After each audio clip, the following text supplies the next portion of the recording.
Hello, xin chào các bạn đã quay trở lại với kênh YouTube Review 5 phút. Ở cuối tập 127, sau khi Vương Lâm biết được thông tin Chu Giật đang bị giam giữ tại triều tịch Thâm Uyên, anh ấy cũng lập tức lên đường. Cùng lúc này, ở tại triều tịch Thâm Uyên, Tham Lam và các đệ tử Đại La Kiếm Tông đang yên lặng chờ đợi thì bất ngờ một tên đệ tử quay về báo tin. Nhận thấy đàn yêu thú phía trước không những không tản đi mà còn đông hơn trước, Tham Lam cũng phải nhíu mày. Nhóm của Thần Long đã bị vây hãm tại đây suốt gần 100 năm, hắn rốt cuộc cũng không thể chấp nhận chờ đợi nữa. Thần Long hít sâu một hơi rồi đứng dậy, ra hiệu cho 4 sư đệ còn lại bao vây Tham Lang. Ngay sau đó, mồm màm võ mồm giữa hai bên liền diễn ra. Thế nhưng sau một hồi, Tham Lang cậy mạnh liền dùng uy áp của kẻ bề trên để trấn áp, khiến các đệ tử Đại La Kiếm Tông.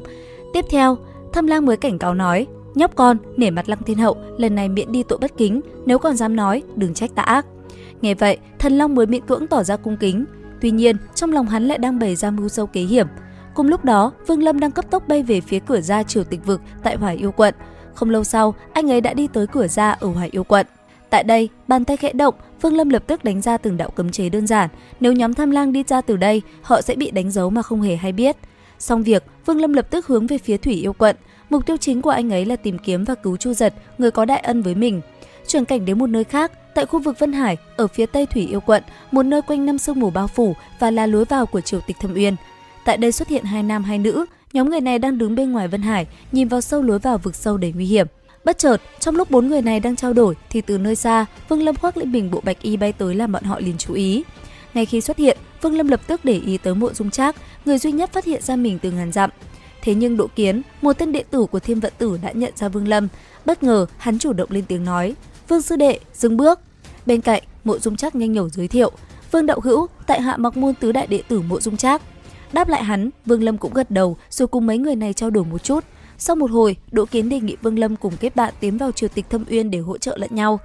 Nghe vậy, Vương Lâm suy nghĩ một chút, nhận thấy Mộ Dung Trác có thần thông không tầm thường, anh ấy đồng ý nói: "Như vậy cũng tốt."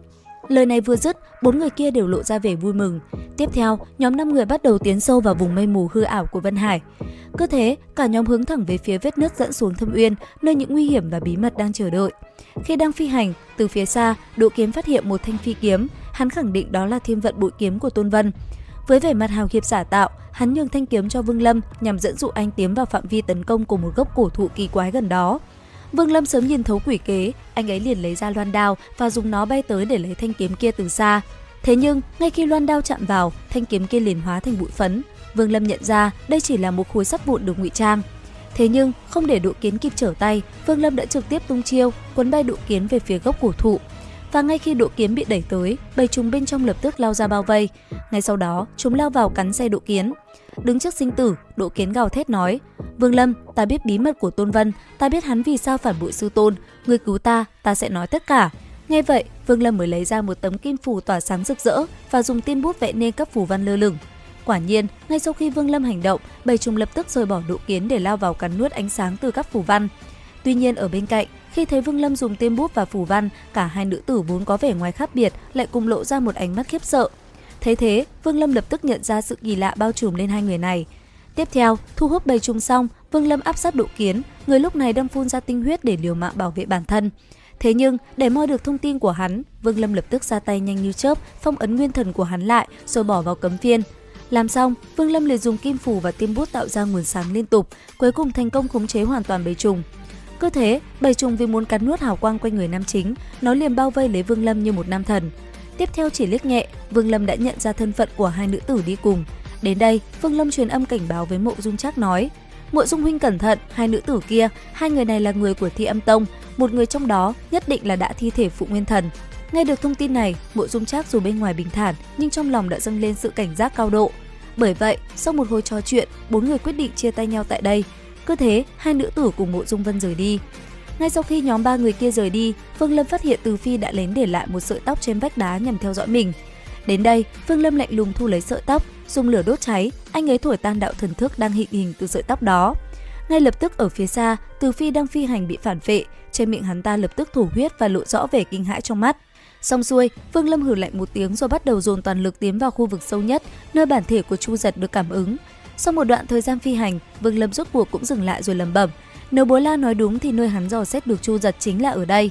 Nói rồi, Vương Lâm dùng thần thức dò xét tỉ mỉ từng ngóc ngách nhưng không có kết quả. Tiếp theo, anh ấy sử dụng tôn hồn phiên triệu hồi hơn 1000 hồn phách mạnh mẽ chui vào mọi kẽ đá, đồng thời dùng nguyên thần bám theo quan sát. Thế nhưng sau một hồi, đám hồn phách trở về tay không, Vương Lâm vẫn không cảm nhận được chút hơi thở nào của Chu Giật. Đứng trước sự bế tắc, Vương Lâm bắt đầu có những suy nghĩ về tính tình của Lăng Thiên Hậu. Dựa vào từng đặc điểm của kẻ địch, anh ấy bắt đầu dựng lại cuộc chiến giữa Chu Giật và Lăng Thiên Hậu ngày đó. Rốt cuộc sau một hồi phân tích, Vương Lâm cũng nảy ra sáng kiến. Đầu tiên, anh ấy triệu hồi kiếm tiên và loan đao, sau đó tay phải nắm kiếm tiên, hắn thi triển một đạo kiếm khí tạo thành dòng suối bao phủ phạm vi trăm trượng. Tiếp theo, Vương Lâm quát lớn nói: "Phá!" Dứt lời, lớp đá hai bên bờ vực vỡ vụn, rơi xuống bùn đất. Sau một hồi liên tục công phá, một lỗ hổng rất nhỏ lộ ra, tỏa ra hơi thở bá đạo của Lăng Thiên Hậu. Tiếp theo, Vương Lâm bắt quyết, điều khiển kiếm tiên và loan đao lao thẳng vào lỗ hổng, một cái khe rộng khoảng nửa trượng hiện ra trong bóng tối. Ngay khi thần thức của Vương Lâm vừa chạm vào cái khe, một luồng thần niệm cực kỳ bá đạo đánh bật hắn trở lại. Tức thì, Vương Lâm bị hất văng như một tảng đá, lún sâu vào vách đá đối diện, khóe miệng rỉ ra một chút huyết sắc. Đến đây, Vương Lâm mới nhận ra lực phản chấn vừa rồi, nếu tu vi chưa đạt tới vấn đỉnh, cú đánh này đã có thể khiến mình mất mạng. Nghĩ ngợi một chút, Vương Lâm nhìn cái lỗ kia lẩm bẩm: Chu Giật đang ở bên trong, bởi luồng thần niệm vừa tấn công mình chính là của Lăng Thiên Hậu. Đến đây, kích hoạt gần 10 vạn sắt lục chi khí bao phủ toàn thân. Tiếp theo, anh ấy triệu hồi bộ giáp đen bao phủ cơ thể mình. Đồng thời, anh ấy còn gọi thêm đàn phi trùng vây quanh để tăng phòng thủ. Cuối cùng là tạo ra đám mây đen từ hàng triệu hồn phách bao quanh cơ thể. Xong xuôi, Vương Lâm bước vào lỗ hổng, ngay lập tức đối mặt với 3 đợt tấn công khủng khiếp từ thân niệm của Lăng Thiên Hậu. Đầu tiên là một thanh kiếm sắc chém tới, ngay lập tức bức màn đen từ tôn hồn phiên bị đâm thủng, dù hàng triệu hồn phách đã dốc sức ngăn cản. Chớp mắt, chỉ thấy thanh kiếm kia tiếp tục lao thẳng về phía Vương Lâm, thế nhưng Vương Lâm không lùi bước mà tiến về phía trước. Sau đó, anh ấy dùng kim phù ngưng tụ ngăn cản kiếm quang, đáng tiếc vừa chạm vào, hơn nửa đám phi trùng lập tức bỏ mạng. Bởi vậy mà khi kiếm khí đánh vào ma giáp, nó liền khiến ma khí tán loạn, tạo ra áp lực ngàn cân tưởng chừng nát thân. Đến đây, Vương Lâm quyết đoán thả tán ma hồn đang phong ấn trong mi tâm ra. Vừa xuất hiện, con ma hồn này nhe răng cười, lập tức lao tới cắn nuốt thần niệm của Lăng Thiên Hậu. Tuy nhiên, nhận thấy dấu hiệu bất ổn từ ma hồn, Vương Lâm lập tức dùng lạc ấn thu nó trở lại cùng với ma giáp đã biến thành sợi tơ đen. Thế nhưng cũng ngay lập tức, làn sóng thần niệm thứ ba kèm theo tiếng chú ngữ nhẹ nhàng của Lăng Thiên Hậu vang lên như sấm động.